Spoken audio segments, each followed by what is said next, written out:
La famille Smur. Jamais auparavant, nos capacités à gérer un cas surnaturel n'avaient été testées à un tel degré.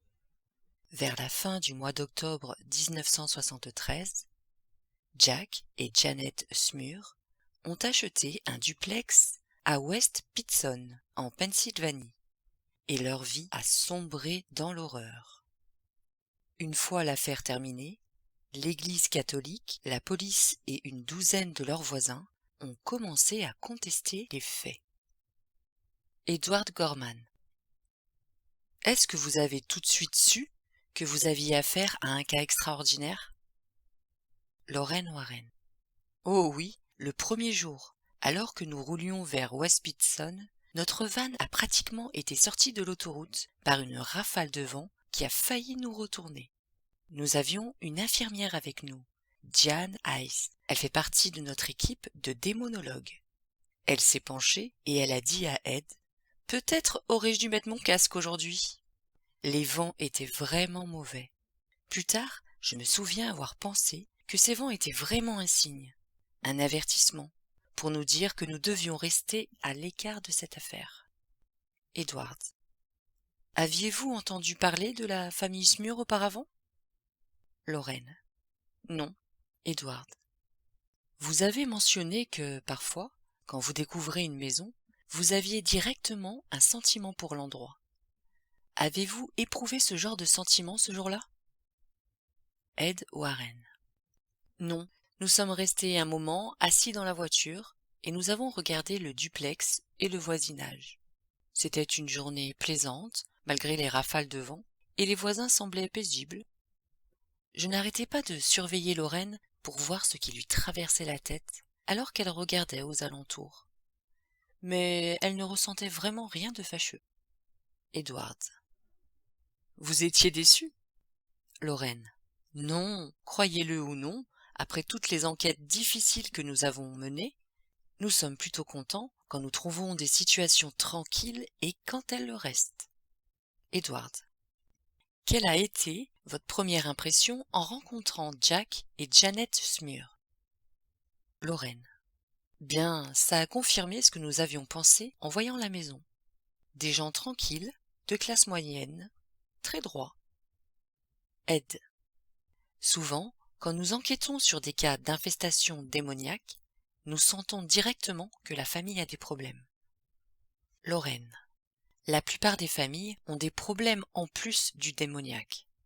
Nous retrouvons souvent des foyers brisés, des couples sur le point de divorcer, des problèmes d'alcoolisme, d'adultère, des abus ou des enfants si perturbés qu'ils ont besoin de voir un psychiatre. Habituellement, vous pouvez comprendre pourquoi des démons ont choisi telle ou telle famille. Edward. Vous êtes en train de me dire que la famille Smur n'était pas dans ce cas? Lorraine. Tout à fait. Jack et Janet travaillaient très dur. Ils étaient des gens honnêtes qui avaient élevé des enfants bien éduqués et heureux. Ed. Nous nous sommes presque demandé si nous étions devant la bonne maison. Edward. Comment ont-ils expliqué leurs problèmes? Ed. Ils nous ont dit que depuis qu'ils s'étaient installés dans la maison, de nombreux événements inexplicables avaient eu lieu. Edward. Comme Lorraine. Ce qui s'est passé après la rénovation de leur salle de bain est un bon exemple. Ils ont installé un nouveau lavabo et une nouvelle baignoire. Presque immédiatement après, ils ont retrouvé des marques de griffes un peu partout. Ed. Ensuite, il y a eu une série de petites manifestations démoniaques qui nous sont familières. De terribles odeurs remplissaient la maison. Ils pouvaient entendre des martèlements et des bruits de voix dans des pièces vides. Et Dawn, la plus grande de leurs filles, a vu des gens flotter près du plafond de sa chambre. Edward. Comment vivaient-ils tout ça? Lorraine. Ils étaient troublés. Ils ne savaient que penser, imaginez-vous. Vous êtes une gentille famille, une famille normale, de la classe moyenne, et tout d'un coup, ces horribles événements commencent à se produire. Comment pouvez-vous les expliquer? Est-ce que vous allez en parler? Est-ce que les autres personnes ne vont pas penser que vous êtes complètement fou? Ed. Janet, qui restait souvent à la maison en journée, est devenue la principale cible de ces manifestations. Elle entendait son nom, mais quand elle se précipitait pour voir qui l'appelait, elle ne trouvait jamais personne. Un jour, elle a vu une silhouette humanoïde noire portant une sorte de cape. La pièce dans laquelle elle se trouvait est devenue glaciale. Elle est juste restée là, à la regarder, et soudain, elle a compris qu'elle pouvait voir à travers. Lorraine. Mais elle est restée calme. Janet et Jack étaient tous les deux très solides. Ed. Oui, elle a laissé la silhouette démoniaque passer à travers le mur de sa maison et elle est allée voir ce que Marie, sa belle-mère, était en train de faire. Marie l'a sidérée en lui avouant avoir vu une silhouette semblable. Edward. L'infestation touchait toute la famille? Ed. À ce moment-là, oui. Edward. Comment avez-vous procédé? Lorraine. Eh bien, en nous montrant très prudents, comme nous le faisons toujours. Parfois, les choses ne sont pas ce qu'elles semblent. Il y a toujours la possibilité, pour n'importe quelle raison, que les gens essaient de vous tromper. Ed. Mais nous avons visité la maison avec une équipe d'enquêteurs psychiques et ça nous a convaincus. Edward. Qu'avez-vous trouvé? Ed.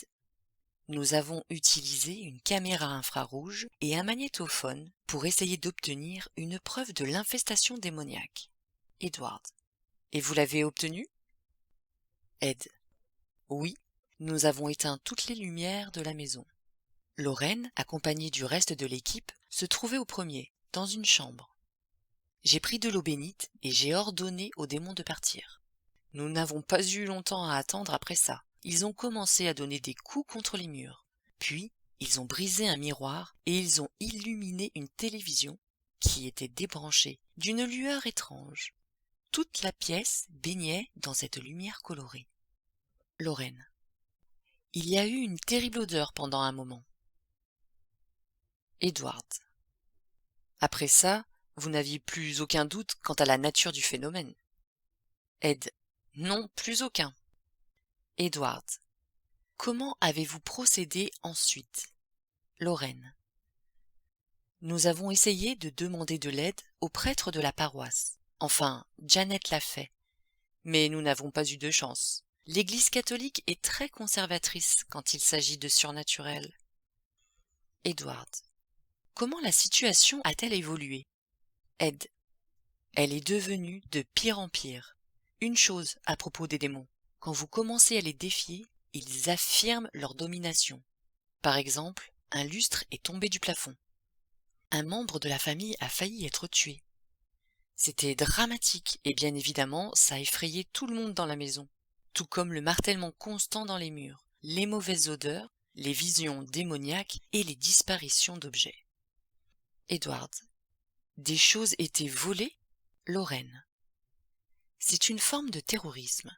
La façon dont les démons aiment bouger d'importants objets ici et là, et les cacher ou s'en débarrasser de manière permanente. La famille a perdu de nombreux objets de valeur durant cette période. En plus, leurs enfants étaient de plus en plus perturbés par l'infestation. Edward. De quelle manière?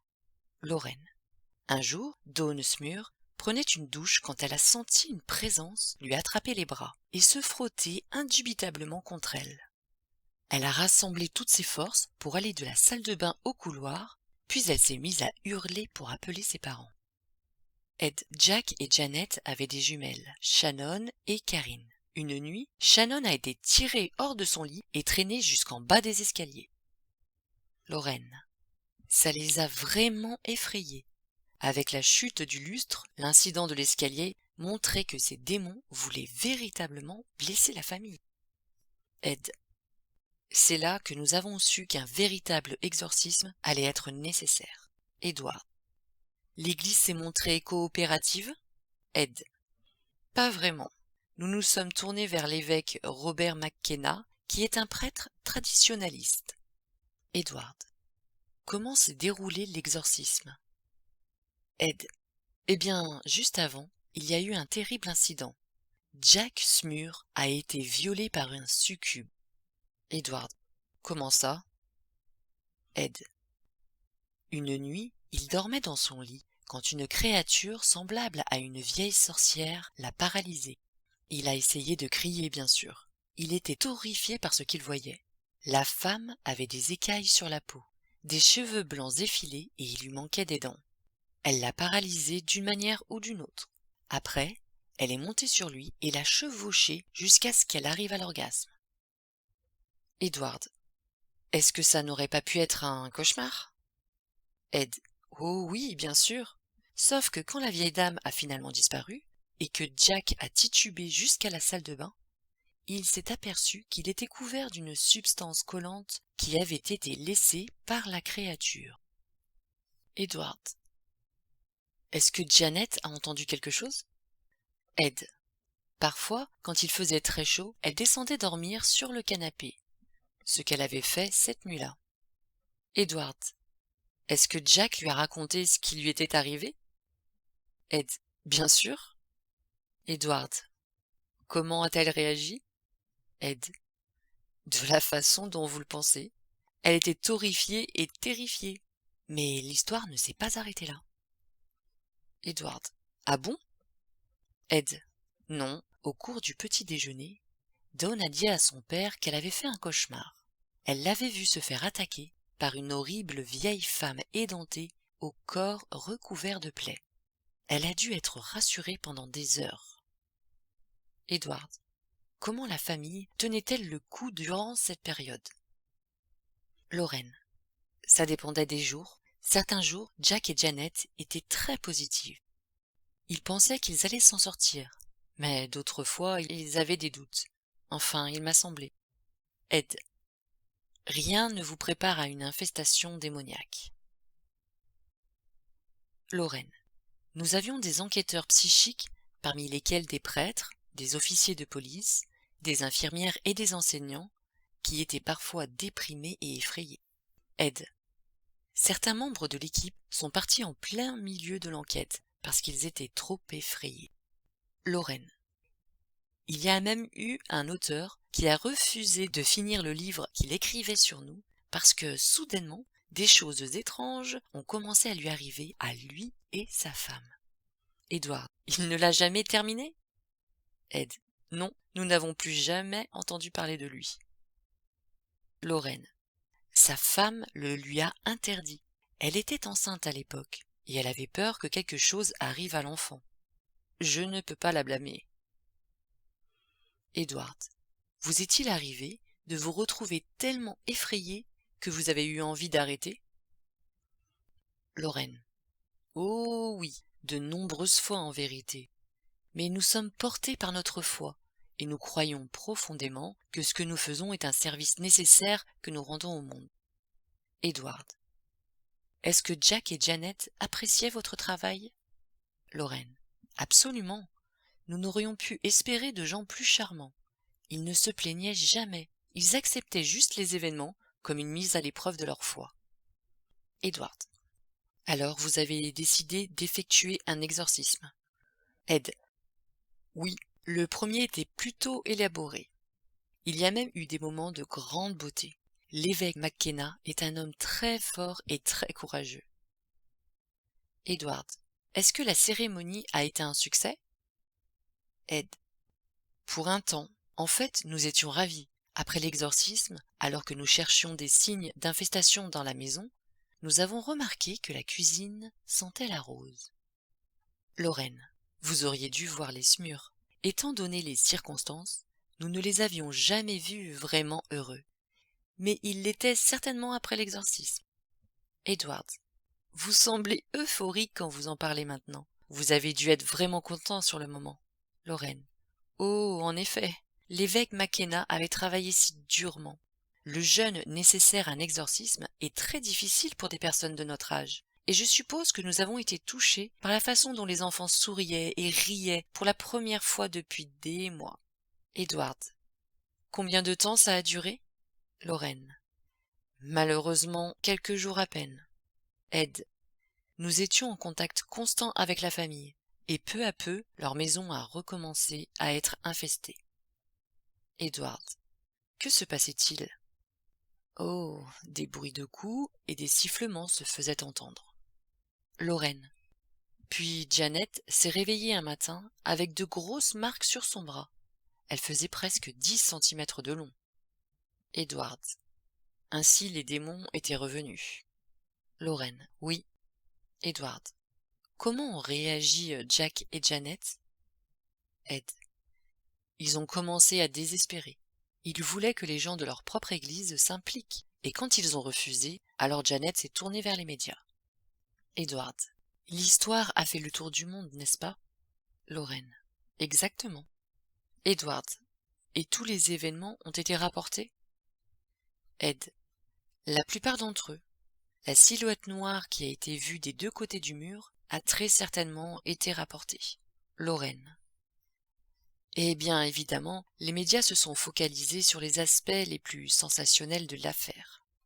Edward. Est-ce qu'un second exorcisme a été effectué? Ed. Oui, la famille a eu 48 heures de tranquillité, puis une femme dorée, vraiment lumineuse, est apparue dans la maison.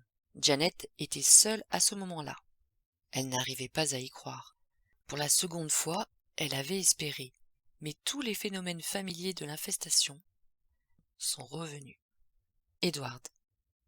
Est-ce qu'ils ont essayé de s'enfuir de la maison? Ed. C'est toujours une des premières questions que posent les gens. Pourquoi ne se sont-ils pas enfuis? Eh bien, ils l'ont fait en un sens. Ils sont allés camper dans un parc naturel. Edward. Et que s'est-il passé? Ed. Un démon les a suivis. Il a soulevé une lourde benne à ordures et il l'a lancée sur Jack. Edward. Alors il n'y avait pas d'échappatoire? Ed. Non, il n'y avait pas d'échappatoire. Mais il y avait aussi une question de fierté. Jack Smur était un homme très fier qui travaillait dur.